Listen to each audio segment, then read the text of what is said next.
Welcome everybody to my channel. My name is Gopal. I'm a German trauma therapist and author and speaker.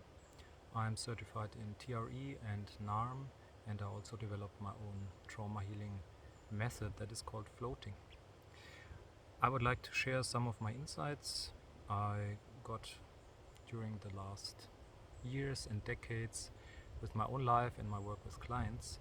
And what I see here in my work here in Europe, in Germany and Switzerland and Austria mainly, is that we need a specific view and understanding how our mind works. And yes, most of you know that spirituality and this the spiritual work also tries to bring light into the mind, but my understanding is, or what I've realized is that we not just need to somehow bring light into the mind, but on a very specific level, yeah. And this is the level of what is going on in the mind according or in relation to others. So in this video I would like to explain more why we create symptoms and problems on the outside as long as we have not solved the conflicts and the unconscious ideas about what's happening in relationships. Every one of you knows we all have problems. We suffer from things on the outside, apparently. So just some examples, like in the last video, some of you may suffer from depression, from fear, from panic attacks, from physical illnesses, from lack of money, from conflicts in your partnership, having no partner at all, divorce, loss of child, loss of close friends, pain, physical pain, finding no suitable job, and it's endless, or finding no real home where you feel comfortable in. It's endless, yeah. The symptoms and problems on the periphery are endless, but to dissolve the suffering, we really have to understand that we don't suffer from these circumstances. There might be painful experiences in life, of course, that's normal, everyone has that. But there's a difference between suffering and painful experiences. Suffering always comes from unresolved conflicts, attachment conflicts from the childhood. Yeah, this is the area of developmental and attachment trauma. And if we want to dissolve our suffering, then we really have to understand this, what I'm talking about since years and years and years, and trying to explain it in this way and that way, and trying to help all of you to find the key finally to dissolve your suffering. And there is a key, yeah, there is a possibility to dissolve all the misery.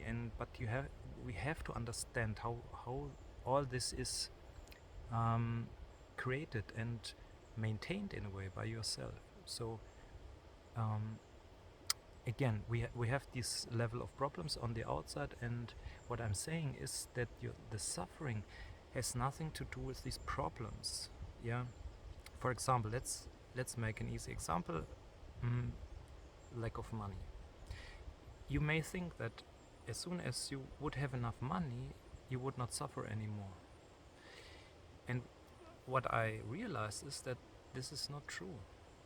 That would change not very much, because the suffering doesn't come from the lack of money. It is an expression of an unresolved conflict.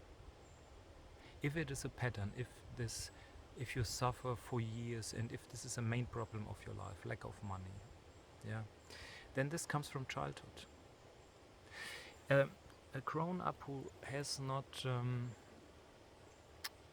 has not moved his distorted energy into that symptom and would face a lack of money, he would not suffer. He would try to solve that problem as a grown up, but there would not be suffering. And the suffering is something that is really it's really deep in us, and it's not caused by these outside experiences. This is really important to understand, because if you don't understand this, you try to solve it on the outside, and as I explained in my last video, it doesn't lead anywhere. It doesn't lead anywhere. Yeah, because the problem is not there.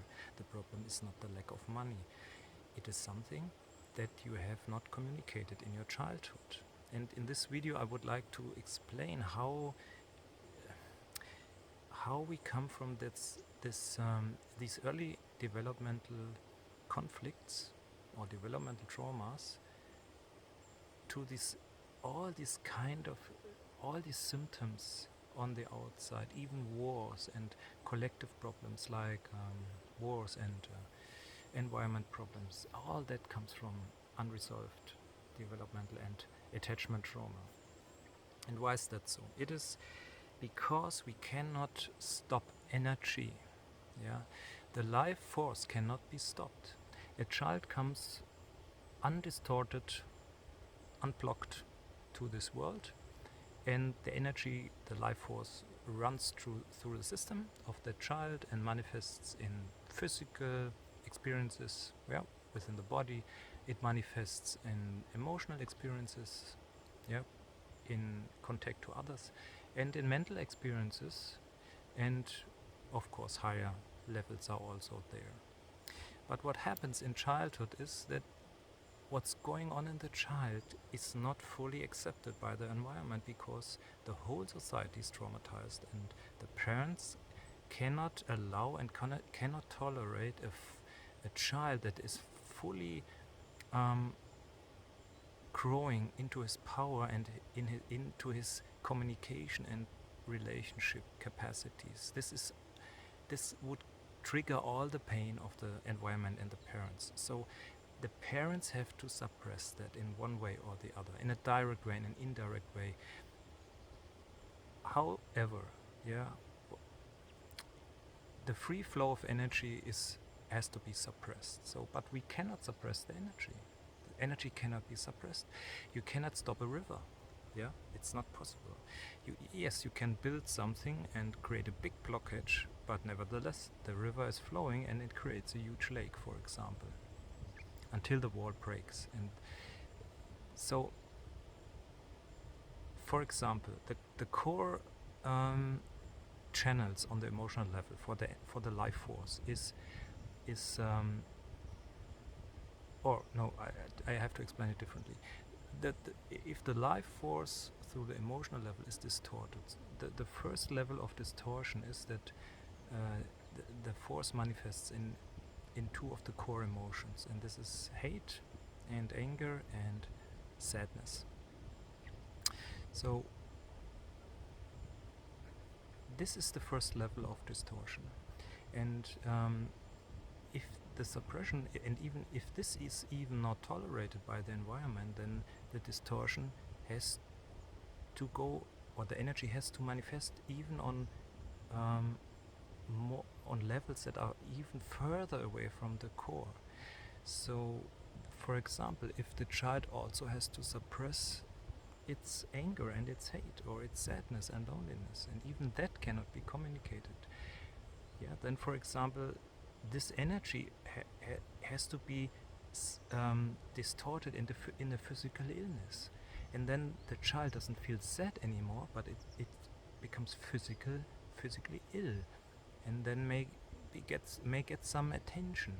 And if this is even not tolerated, the energy goes even further away, and maybe the child creates accidents and ends up in the hospital. And and in one way or the other, the life force we all had to be distorted in childhood, and the more it had to be distorted, the further away from your core aliveness Yeah, the energy manifests.